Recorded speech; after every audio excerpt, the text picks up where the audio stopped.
You're watching The 7 from WATE 6 on your side. Good evening, I'm Bo Williams, and welcome to The 7. Let's get a look at the big 7 stories right now. And topping the list for us tonight, the man involved in a shooting back in January has now been indicted. 28-year-old Samir Jurdai was taken into custody this morning in connection to the death of Geronimo Gomez. Now, he is charged with voluntary manslaughter, tampering with evidence, leaving the scene of an accident, and employing a firearm during a dangerous felony.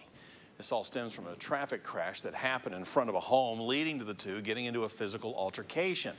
A nearby home recorded the audio from the fight, as well as the moments after a gun was fired. Now, Jurdai is currently being held on a $250,000 bond. The suspect in a shooting that wounded a Metro Nashville police officer has been caught. You know, we've been showing you this surveillance picture of the suspect, still not identified. Metro PD says, though, the suspect was, quote, injured in an exchange of gunfire. Metro SWAT found him behind a brush pile. He's now at a Nashville hospital. The officer injured has been identified as 33-year-old Donovan Cobble, who is in the 4th year with the Metro Police. He is listed as critical but stable condition at the Vanderbilt University Medical Center with a gunshot wound to his side. We're also getting a better look at the scene where this happened. Our Nashville affiliate sharing some of this video of police with guns drawn. This started with a report of an armed man breaking into vehicles at a paid parking lot, which was just across I-40 from Nashville's airport. I want to give you a live look now at I-40 in Nashville where the shooting occurred, and you can see, well, those westbound lanes right now, they have reopened. Traffic is moving in both directions, still a little heavy in that area, but of course we'll keep you updated as we learn more about the investigation. We now know the name of the victim killed in a fatal crash on Henley Street Wednesday afternoon. The crash happening just after 1 at the corner of Henley and Main. Several cars were damaged in the crash, including a cat bus that sustained minor damage. The driver of the car involved was killed in the crash. Knoxville police identifying him as 20-year-old Damian Sherwood of Knoxville. As we reported Wednesday, a woman riding in a Jeep that was also involved in this crash was sent to the hospital with non-life-threatening injuries. The investigation into this incident is ongoing. A Louisville woman is in custody after firing shots at sanitation workers in Maryville. 42-year-old Teresa M. Reynolds was arrested yesterday after she reportedly fired at a sanitation vehicle as it picked up her trash on Cub Drive.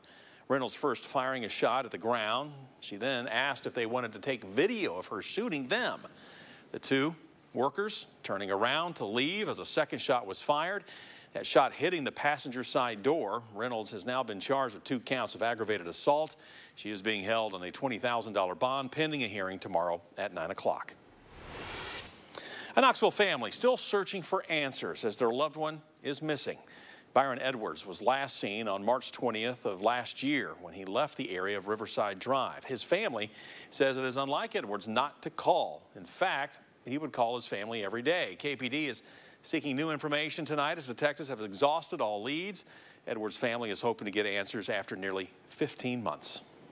It has gotten to the point to now where it is frustrating for us as a family. It's only because of the grace and the mercy and compassion of God that we are holding up as good as we are, because Byron's absence has really devastated our family. KPD is asking the community for new information that could lead to Edwards' whereabouts or if something happened to him. Tips can be submitted to East Tennessee Valley Crime Stoppers.